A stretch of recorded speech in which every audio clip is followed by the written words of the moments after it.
may be wrong about this, but the more I think about it, the more I personally believe two things about Dr. Horrible's sing-along blog. One, it's about the manosphere. And two, it's not on purpose. Sarah Zed has already made, in my opinion, the definitive video on Dr. Horrible, so I'm gonna keep this brief. What is a superhero? Well, commonly, it's a person who has power they didn't ask for. They got hit by gamma rays, or bitten by a radioactive spider, or experimented on by super scientists. Even the self-made ones are usually driven by something that was beyond their control. Like, Batman chooses to be Batman, but he didn't choose to see his parents get shot when he was a boy.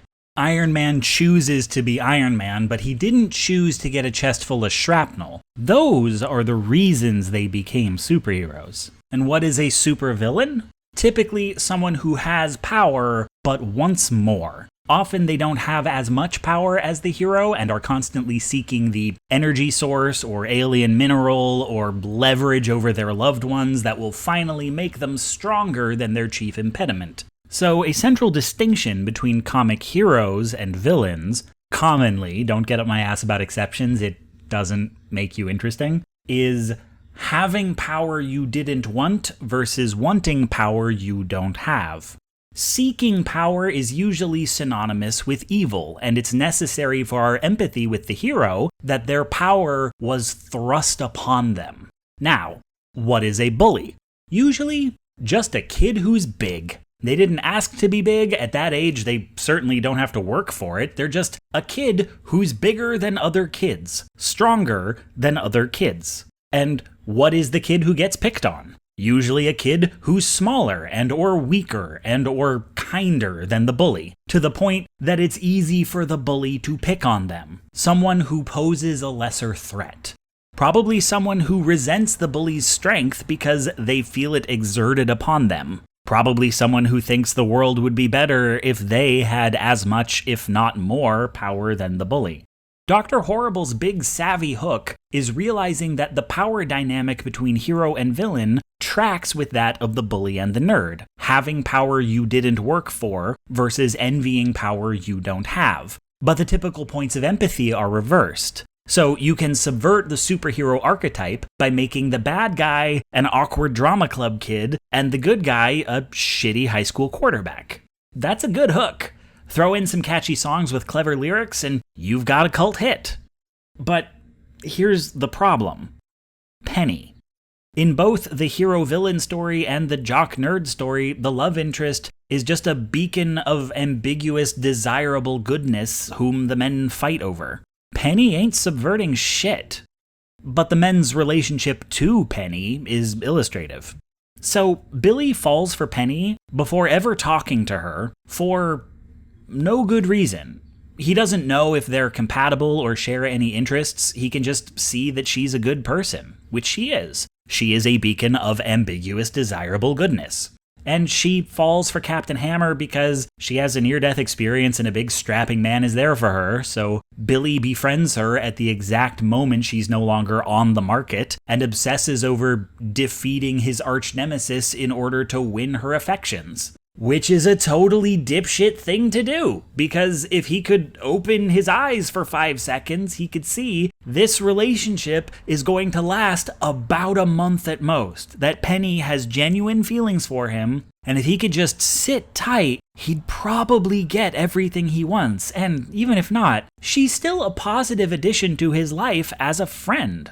But he's internalized his own abuse. He doesn't want to break up the jock-nerd paradigm, he just wants to be the jock. He has bought into Captain Hammer's narrative that the only thing women want is a big, strong alpha, and therefore the only way to be with Penny is to become more powerful than her boyfriend. He thinks he's going to impress her by taking over the world and handing her her own continent. There is zero evidence that Penny would be into that. She'd clearly be happy with some frozen yogurt and a signature on one of her petitions to help the homeless, which are things he can give her right now. But instead, he sabotages the relationship he has through neglect as he fixates on his plan, which creates greater distance between them, which only reinforces the narrative that Hammer is pulling her away. He feels powerless.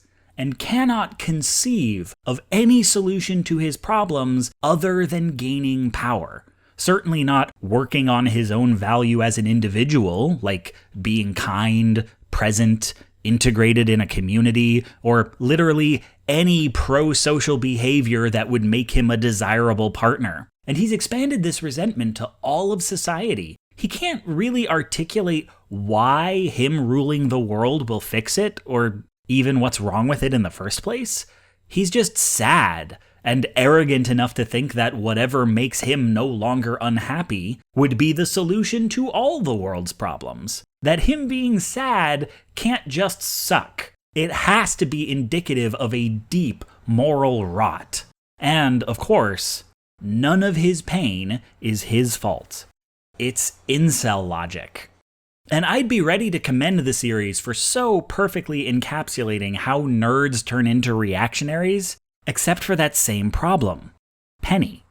This is not a criticism of Felicia Day, who has an extremely likable presence and makes everything go down easy. It's just, I look at how the screenwriters treat her, and it doesn't seem that distinct from incel logic. Like, Penny isn't really a character, she's a plot device. I've spent a chunk of this video talking about what's going on in Billy's head, and even Captain Hammer being a bully who's never been stood up to and who crumbles the first time he feels pain reveals something about his internal life. But I couldn't give you 2 sentences on what's going on with Penny under the surface. She appears as a beacon of ambiguous desirable goodness, and near as I can tell, that's what she is. She dresses like a Becky, but falls Stacy-like for the first Chad she meets, like a Gosling imprinting on a balloon with a drawing of a goose on it. Her songs imply she's been through some shit, but are pointedly vague about what, because for the purposes of the story being told, why she is who she is doesn't matter. Even though this is a comedy, it's not necessary for her to be funny. Even though this is a musical, it's not necessary for her song to sound better than shredded wheat tastes. All she has to be for the story to work is a thing both of these men want. And right when it seems like she's gonna break out of the stereotype and leave her douchebag boyfriend, the writers kill her off, and she dies singing Captain Hammer's praises because, I guess, clinging to an alpha is all she knows how to do in a crisis. And it's not that I think this is what the screenwriters believe about women, it's what would twist the knife in Billy's back the most, and they're more invested in how he feels about her death than in how she feels about dying. And yeah, I think that demonstrates exactly the inability to see past the feelings of nerdy sad boys that nerdy sad boys display. And I think Penny deserved better than that. I reckon we're in love, and married we'll be, and all for a penny, a bright copper penny, the penny that brought you to me.